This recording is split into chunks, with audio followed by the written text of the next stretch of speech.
Bonjour, alors je m'appelle Franck Vega et je suis le CTO de Cobuzz. Je m'occupe des équipes techniques, de l'infrastructure et du développement de notre solution.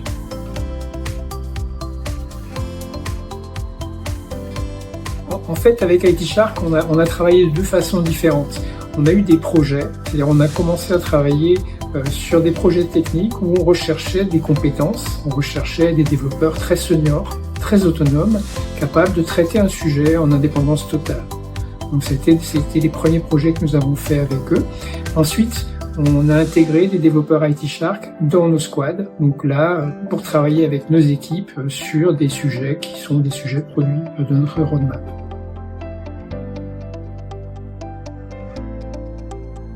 On les a accueillis comme des développeurs que l'on recrute en France. Une des différences, c'est qu'on a sélectionné des profils seniors.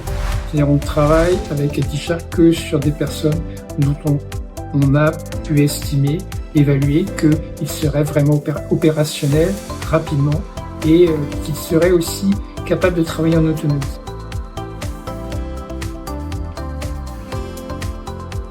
En fait, on a eu quelques développeurs qui étaient sur des sujets extrêmement techniques. Donc, on a eu un profil, par exemple, de développeur Rust qui a travaillé sur un sujet d'assez bas niveau, c'est-à-dire un front-end de communication qui travaillait sur des WebSockets. C'était un sujet très technique. On a aussi un développeur qui a mis en place un système d'archiveur de fichiers audio sous un format TAR qui était un sujet Node.js. Et puis actuellement, on a aussi un QA pour notre équipe web. Et puis on a un développeur API, un développeur PHP Symfony.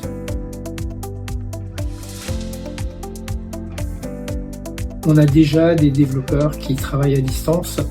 Donc nos équipes ont un petit peu l'habitude. Il y a quand même quelques changements puisque les équipes qui ont intégré des développeurs IT Shark ont basculé en anglais pour les différentes réunions de travail. Donc oui, ça a impliqué des changements.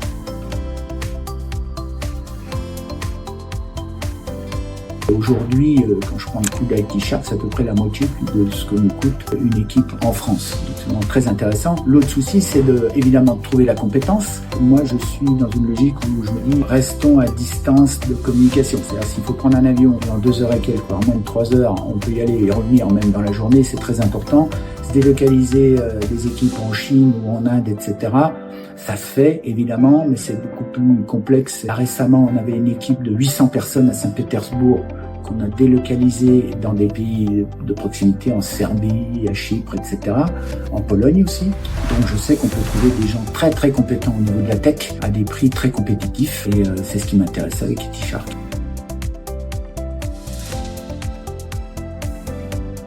Pas simplement IT Shark, c'est par rapport à nos coûts français. Je cherchais des ressources compétentes à un prix bien plus agressif. On peut même trouver moins cher.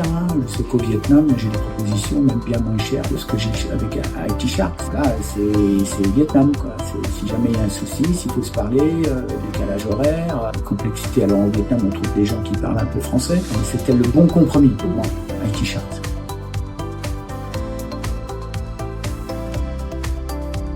Ça compte fortement à partir du moment où IT Shark est agréé pour ça, bien évidemment. Ouais, c'est un plus. Mais moi, je pense que ça a aidé justement pour casser cette barrière. C'est moi qui ai un peu poussé pour qu'on aille dans cette direction. Souvent, Franck me disait, oui, mais quand on a des gens qui parlent pas français, ça complexifie la relation parce qu'évidemment, la communication est plus difficile. Même si les gens parlent à peu près correct anglais, c'est toujours plus simple en français. Donc je pense que ça a aidé à entrer en relation, évidemment.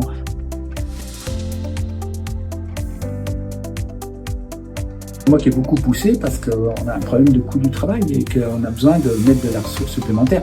En gros, on a 2 développeurs pour le prix d'un, c'est à peu près ça. Donc j'ai toujours des grosses discussions avec Franck et les équipes. Il faut plus de moyens, plus de moyens. Nous, on est un petit acteur sur le marché.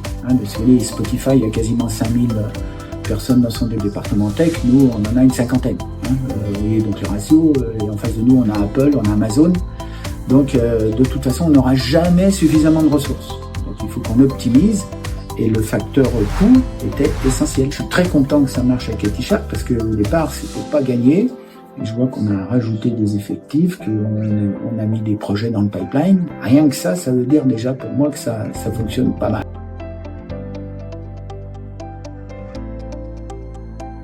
Aujourd'hui, les personnes que nous avons trouvées sont très motivées et c'est un plaisir de travailler avec eux.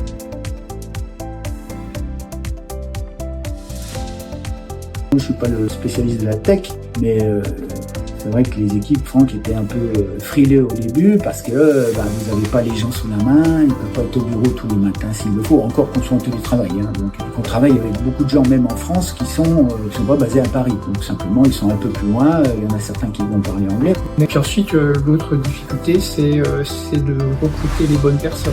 Donc là, on s'appuie beaucoup sur l'équipe IT Shark et leur capacité à nous trouver des candidats qui techniquement soient bons, qui soient motivés par le projet, qui soient capables de s'investir dans nos projets. La grande difficulté est là.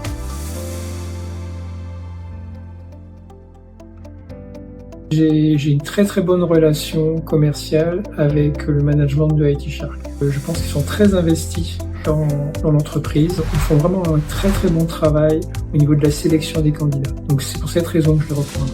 Oui, moi comme je le disais, le facteur de succès, c'est qu'on a démarré sur la pointe des pieds parce qu'il y avait toujours ce petit frein, ils sont un peu loin, c'est pas que des Français, etc. Et puis maintenant on a élargi le nombre de projets qui sont traités par IT Shark et puis l'équipe s'est étoffée. Donc pour moi c'est un signe de succès. Donc oui, je pense que IT Shark pour l'instant ça se passe très bien. Et à partir du moment où vous sélectionnez, comme le dit Franck, des gens de qualité, qu'on a un rapport qualité-prix qui est là, que la relation est bonne et que ça avance. Après, vous savez, sur le nombre, comme tout le monde n'est pas au même niveau, c'est normal qu'il y ait un peu de friture de temps en temps, mais ça fait partie du lot. Même chez nous, en interne, le niveau des équipes, tout le monde n'est pas au top niveau. Il y a toujours des petits écarts. C'est normal, ça fait partie de la vie d'une entreprise.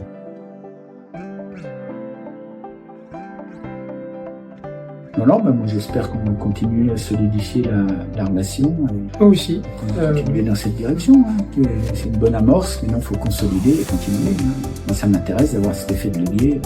On a des gens de qualité à moitié prix. Donc, nous on va mélanger de toute façon. C'est hors de question de tout délocaliser.